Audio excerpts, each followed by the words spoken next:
je voulais aussi faire un point sur une biotech que vous connaissez tous, hein, c'est Osée Immuno, hein, c'est une biotech dont je vous parle depuis pas mal d'années. C'est une de mes biotech préférées, étant donné que c'est une des seules biotech françaises cotées qui a signé plusieurs partenariats. Alors certes, elle en a signé plusieurs, elle en a perdu un avec Servier, mais elle en a toujours un avec BI.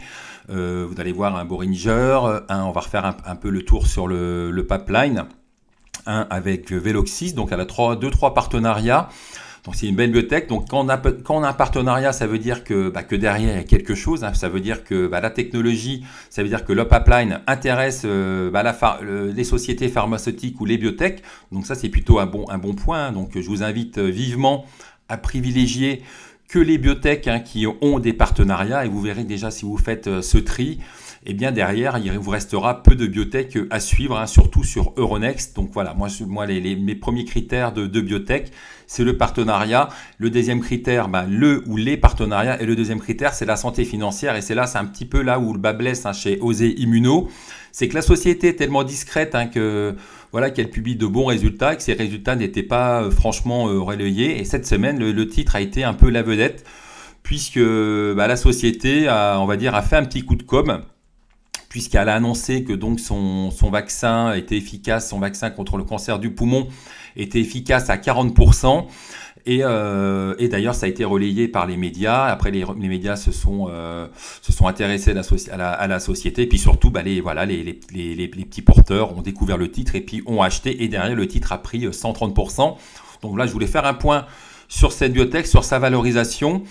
Et puis, par rapport à cette news, hein, sur le cancer du poumon, c'est que sur ce vaccin contre le cancer du poumon, c'est que ce qui est incroyable, c'est que cette news date d'un an, en fait, mais que la société est tellement discrète, alors que on a d'autres biotech, hein, qui n'ont jamais rien publié, qui font beaucoup de bruit.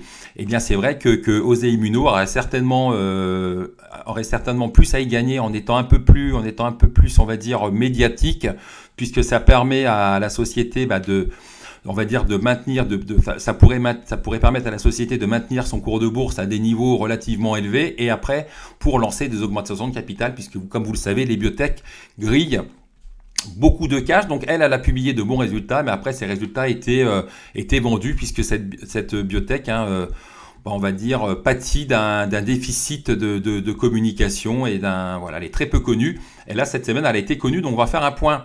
Donc sur cette biotech, donc là j'avais mis qu'elle avait une capi de 104 millions. On va faire un point, donc c'est 103 millions. Donc on va regarder le parcours du titre. Hein. Donc moi j'avais des titres, hein, j'ai tout vendu là cette semaine, hein, suite au boost. Et si on fait un point graphique, si on regarde le parcours du titre cette semaine, donc on voit que le titre, regardez, donc ça c'était le cours. Le lundi, donc il publie la news est relayée par quelques médias, BFM, etc. Je crois même France 2. Et donc le titre prend 61%, et le lendemain, la hausse, le titre repart de plus belle. Et finalement, sur 2 jours, le titre a grimpé au plus haut de 135%. Et depuis, maintenant, le titre subit des prises de bénéfices depuis les séances du jeudi et du vendredi. Donc d'un point de vue technique, quand on voit ces prises de bénéfices, de toute façon, il n'y a pas grand-chose à faire, hein, si ce n'est attendre, voire déjà attendre que le titre se stabilise. D'un point de vue technique, il faut attendre, hein, il n'y a pas grand-chose à faire à court terme. Et le problème de Osée Immuno, hein, dont je vous disais, hein, donc elle a une santé financière, on va dire délicate, puisque c'est vrai qu'elle grille pas mal de cash. Elle grille grosso modo entre 16 et 18 millions de cash par an, donc ça consomme du cash, bien qu'elle ait des partenariats. Pourtant elle touche, en plus elle a touché pas mal de milestones, mais elle continue de griller du cash, et du coup la société a besoin de cash régulièrement, de faire des augmentations de capital. Mais vu que le titre avait pas mal plongé, quand un titre plonge, après c'est de plus en plus difficile de faire des augmentations de capital. Là, le titre avait plongé, il était passé de 7 euros à 2,85, hein, genre moins 70, moins 60%. Donc là, vous faites une augmentation de capital sur ces niveaux-là, c'est très dilutif. Mais par contre, là, ce qui serait pour moi très intéressant, judicieux pour Osée Immuno, c'est de profiter justement de cette petite mise en lumière de la part des médias. Elle a vu donc sa valorisation, le titre, il s'est revalorisé, puisqu'on était sur une capi qui était de l'ordre de 50-60 millions. maintenant autour de 100 millions. Donc là, ce qui serait, je veux dire, opportun pour la société serait de faire une augmentation de capital. Donc c'est pour ça aussi que je ne suis pas à l'achat. Donc pourquoi elle devrait faire une augmentation de capital? Parce que en fait la santé financière de OSE Immuno est, on va dire, assez délicate. Alors attention, elle n'est pas en faillite, mais c'est vrai que la société va devoir bientôt lever du cash, ça c'est indéniable. Et généralement on ne lève pas du cash quand on est vraiment au pied du mur, on lève du cash plusieurs mois à l'avance. Et donc ce que je voulais vous montrer, c'est que qu'elle grille du cash, là on voit à chaque fois des pertes entre 16 et 18 millions, bien qu'elle touche des milestones. Et c'est au niveau de la santé financière où on a vu donc une trésorerie bien évidemment qui diminue, puisque voilà, elle consomme de la trésorerie. Et surtout, elle a contracté des prêts.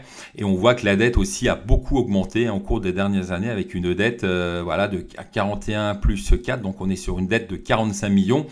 Donc une biotech qui s'endette, c'est quand même pas très bon signe. Ce qui est plutôt meilleur signe, c'est une biotech qui a une grosse trésorerie.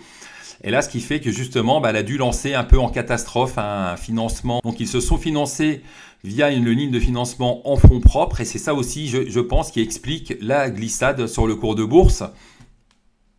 Et quand on est amené à faire ce genre de financement, c'est pas terrible. Ça veut dire aussi qu'on n'a pas trouvé d'investisseurs pour participer à une éventuelle augmentation de capital. Alors maintenant, le titre s'est fait un peu connaître, la société s'est fait un peu connaître. Elle va peut-être pouvoir lancer une augmentation de capital. En plus, surtout que le titre c'est bien repris, c'est bien revalorisé. Là, la dilution sera quand même beaucoup moins importante. Si la société fait une dilution, si elle fait une augmentation de capital à 6 euros, c'est toujours mieux que de la faire à 2,5. Mais je pense que cette augmentation de capital, s'ils doivent la faire, il faut la faire très rapidement avant que le titre redonne du terrain.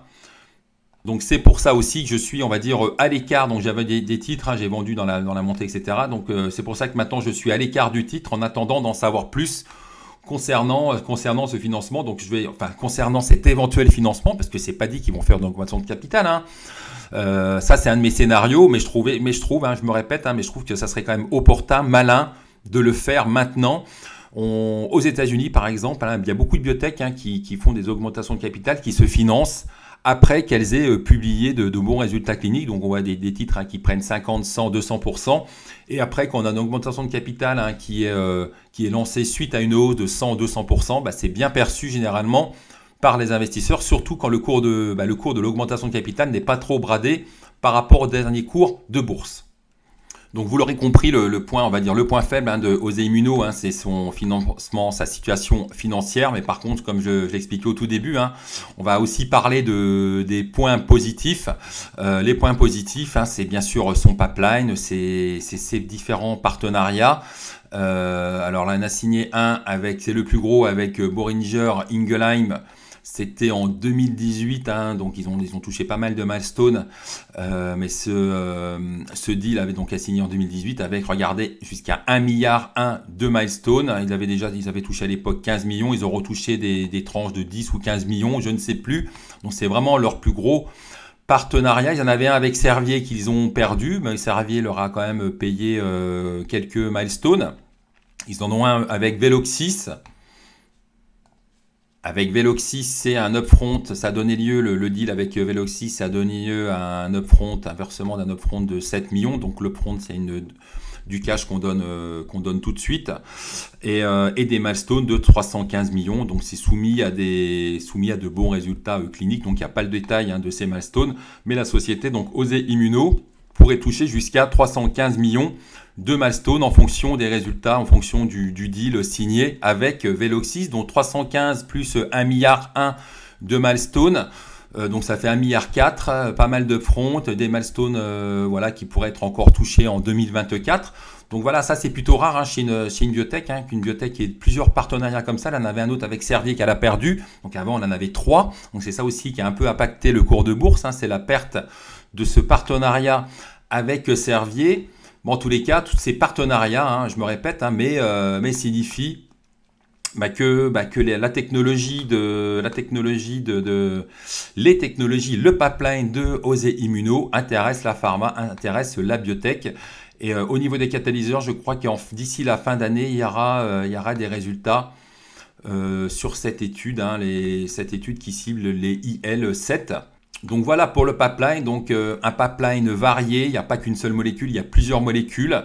Il y a aussi, il travaille beaucoup sur les CD47, alors je crois que c'est avec Boehringer Ingelheim, non c'était avec Servier il me semble. Je crois qu'ils ont récupéré les CD47, donc voilà, c'était une autre approche thérapeutique. Et pour la petite histoire, alors bon, je crois que les CD47 maintenant ont un peu pris, cette approche a un peu pris du plomb dans l'aile, mais pour la petite histoire, il y a eu pas mal de sociétés qui se sont fait racheter il y a 2-3 ans. Il y en avait une qui s'est fait racheter, 27 s'est fait racheter pour 5 milliards, et moi j'avais beaucoup tradé Trium qui s'était fait racheter pour 1 milliard, mais depuis les CD47, on va dire sont pas aussi prometteurs que ce que le marché ou que le secteur biotech espérait. Et je viens de vérifier par rapport au rachat de Trium. Donc ça avait été racheté 2,3 milliards, hein, ça c'est pour l'anecdote. Et auparavant, Gilead avait racheté 47 pour 5 milliards. Et à côté de ça, il y avait OSE Immuno qui avait aussi une étude qui ciblait les CD47, qui avait aussi profité justement de ces buyouts, de ces rachats. Donc les rachats de 47 et aussi du rachat de Trium. Mais dans la biotech, ça va très vite, puisque des fois, on a des approches qui apparaissent prometteuses, et il y a une ébullition dans le secteur pendant 1 an ou 2 ans. Et puis après, il y a des échecs, et puis après, on laisse tomber l'approche thérapeutique. Et puis, visiblement, je suis pas certain qu'ils aient gardé l'étude CD47 dans leur pipeline, mais il me semble, à vérifier. En tous les cas, voilà, ce qu'il faut retenir par rapport à tout ce que je vous dis, c'est que la société a un pipeline vraiment très riche, diversifié, plusieurs partenariats, donc ça c'est vraiment le plus important. Donc ça c'est la news qui a mis un peu le feu aux poudres, puisqu'en fait finalement ces résultats de phase 3 avaient été dévoilés à l'ESMO en septembre 2022, j'ai bien dit 2022, et 1 an après, ces résultats sont repris dans une revue Annals of Oncology. C'est cette publication qui a réveillé le titre, et après cette publication a été, alors pas de mauvais jeu de mots, cette publication après a été relayée par les médias. Je crois qu'il y a Poirier qui a fait un des dirigeants de OSE Immuno, qui a relayé ça auprès des médias, et franchement il a eu raison, puisqu'il y a tellement de daubes biotech qui racontent n'importe quoi. Là pour une fois qu'on a une biotech qui arrive à dévoiler des résultats, alors là pour le coup ces résultats, on va dire, j'y reviens, ont été un peu discutés, mais en tous les cas il y a plein de biotech qui font n'importe quoi et qui sont très populaires, et pourtant derrière il n'y a pas grand chose. OSE Immuno, c'est pas le cas du tout. Derrière il y a vraiment plusieurs deals, et derrière il y a plusieurs molécules, et dont certaines ont démontré une efficacité. Et si vous ne croyez pas l'efficacité de cette biotech, eh bien ça veut dire que vous êtes beaucoup plus malin que les pharma qui ont signé des deals. Voilà, c'est ça aussi, c'est que souvent on nous dit que la biotech elle est prometteuse, etc., et que voilà, elle va signer un deal. En fait, avec l'expérience, ce qu'il faut retenir, c'est que tant que la biotech n'a pas signé de deal, eh bien ça veut dire que sa technologie n'intéresse personne. Donc acheter une biotech en pensant qu'elle va signer un partenariat, ça peut être très spéculatif. Et d'ailleurs, on attend toujours, sur Genfit, on a attendu le deal sur la NASH pendant 10 ans, mais il y a plein de biotech sur Euronext qui n'ont toujours pas signé de partenariat. Donc posez-vous des questions. Si on a des biotech qui ne signent pas de partenariat, ça veut dire que qu'elle n'intéresse personne, et que dans ces cas-là, nous on va pas être plus malin qu'un chercheur en biotech ou qu'un grand dirigeant du R&D de Sanofi ou de Pfizer. Donc si ces gens-là de la R&D de Pfizer ou de Sanofi s'intéressent pas à des molécules soi-disant prometteuses de petites biotech, ça veut dire que peut-être que cette biotech n'est pas aussi prometteuse qu'on veut nous le dire. Donc ça, c'était une petite parenthèse. Donc je continue avec mon histoire avec OSE Immuno, et donc justement ces résultats de phase 3 sont repris dans une revue, et finalement ces résultats en fait avaient déjà été dévoilés, mais en septembre 2022. Et c'est ça qui est assez incroyable, c'est que justement la société dévoile de bons résultats, il y a eu aucun relais. En plus la société était assez discrète, aucun relais, et derrière le titre avait été, on peut regarder d'ailleurs le comportement du titre à l'époque.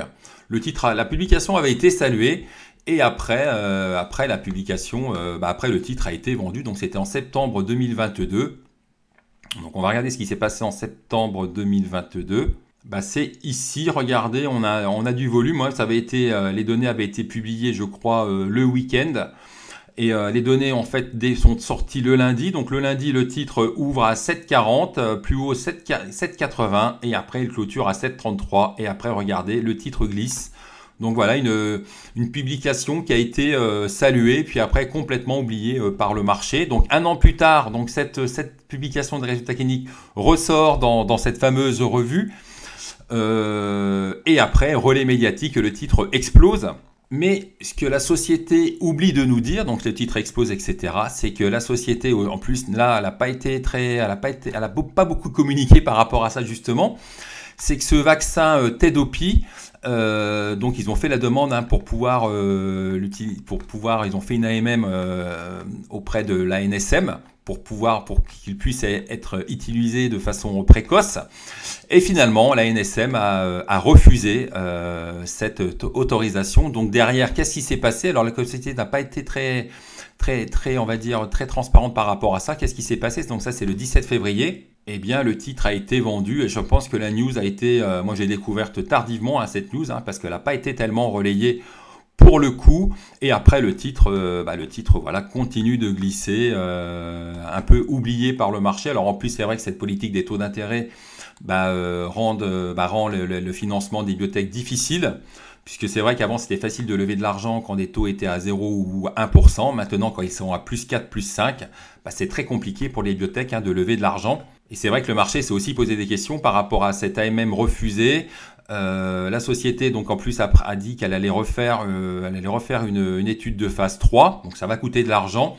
Et le marché s'est dit, elle a une santé financière assez délicate. Elle n'a pas trop les moyens de faire cette phase 3. Et derrière, en plus, donc là, il n'y a pas eu donc il y a eu ce financement là que je vous ai montré, cette ligne de financement en fonds propres. Et donc, je pense que cette ligne de financement en fonds propres a donné lieu derrière à des actions qui ont été créées sur le marché, qui ont été vendues. Et pour tout ça, pour lever de l'argent, pour que OSE Immuno puisse lever de l'argent, puisse récupérer du cash. Donc, le titre glisse. Là, on a la news. Et ce qu'il faut quand même préciser, c'est que l'ANSM a conclu, donc je vous montre le détail de ce refus, l'ANSM a conclu que l'efficacité et la sécurité de ces médicaments dans l'indication considérée n'étaient pas fortement présumées. Donc voilà, il y a des doutes de la part de l'ANSM de l'efficacité du vaccin Tedopi. Alors c'est marrant parce qu'il y a des doutes de la part de l'ANSM, mais pourtant cette demande d'autorisation d'accès précoce de Tedopi a été acceptée. Alors je crois c'est en Espagne. En Espagne ils utilisent Tedopi et aussi au Portugal. Par contre l'ANSM elle a resté, on va dire, de marbre. Elle n'est pas très séduite entre guillemets par les résultats dévoilés du vaccin Tedopi dans le cancer du poumon. Donc de toute façon, en parallèle, OSE Immuno a dit qu'elle allait refaire une étude. Donc là, il y a une nouvelle étude qui va démarrer. Mais tout ça pour vous dire en fait que ce vaccin a démontré des résultats intéressants, mais que pour l'instant, rien n'est gagné et qu'une nouvelle étude de phase 3 va devoir être lancée, que ça va coûter de l'argent, que la société va devoir certainement lever des capitaux. Alors je pense que si elle fait une augmentation de capital là maintenant, ça serait plutôt bien. Il ne faut pas attendre que le titre revienne sur les 3 ou 4 euros, parce que là ça voudrait dire que cette augmentation de capital sera plus dilutive, mais que voilà, Tedopi on n'est pas sûr on n'est jamais sûr dans la biotech, on n'est jamais sûr de rien. Mais là, on n'est pas sûr véritablement. D'ailleurs, l'ANSM, c'est ce qu'elle a dit, puisqu'elle a refusé l'accès précoce. On n'est pas sûr que ce vaccin sera accepté, est vraiment efficace dans le cancer du poumon non à petites cellules. Donc, pour récapituler, on a une biotech OSE Immuno qui a été découverte par les médias, donc tant mieux. Tant mieux, la société s'est revalorisée, tant mieux. Son pipeline est vraiment riche et vraiment varié, tant mieux. De toute façon, c'est normal, même une valorisation de 100 millions, honnêtement, moi, ça me paraît très peu valorisé. Mais ce qui est un peu dommage, c'est que justement, il faut faire un peu des petits coups médiatiques pour que ce secteur soit découvert. Et puis surtout, cette société, je trouve qu'elle mérite beaucoup plus. Elle l'a démontré au cours des dernières années. Il y a plusieurs partenariats. Donc c'est vrai que ce secteur biotech est un peu délaissé par les investisseurs depuis pas mal de temps, depuis 2-3 ans justement à cause de la hausse des taux. Donc c'est un peu dommage de découvrir cette biotech par ce coup médiatique, parce que pour moi c'est quand même un coup médiatique, même si Tedopi a dévoilé ça pouvait être très intéressant, mais ça reste encore à démontrer. C'est pas encore, en tout cas de la part pour l'ANSM, ça reste encore à démontrer. Donc une autre étude va devoir être lancée. Et puis surtout, voilà, donc on n'est pas à l'abri justement d'une augmentation de capital. Ce qui serait l'idéal, ça serait qu'un investisseur rentre dans le capital. Et là, je pense que là, ça soulagerait un peu le titre, puisque c'est ça, je pense que la petite chape de plomb sur ce titre qu'on avait là quand le titre était à moins de 3 euros, c'est qu'on voyait pas trop comment il allait se financer. Tout le monde pensait que c'est cette ligne de financement en fonds propres qui plombait le cours de bourse. Donc là, le titre a repris, respire un peu, a repris un peu une bouffée d'oxygène. Mais que là, à court terme, il faudrait lancer une augmentation de capital. En tout cas, moi, c'est mon avis. Et en tous les cas, moi, j'ai profité donc de cette belle hausse pour solder ma ligne.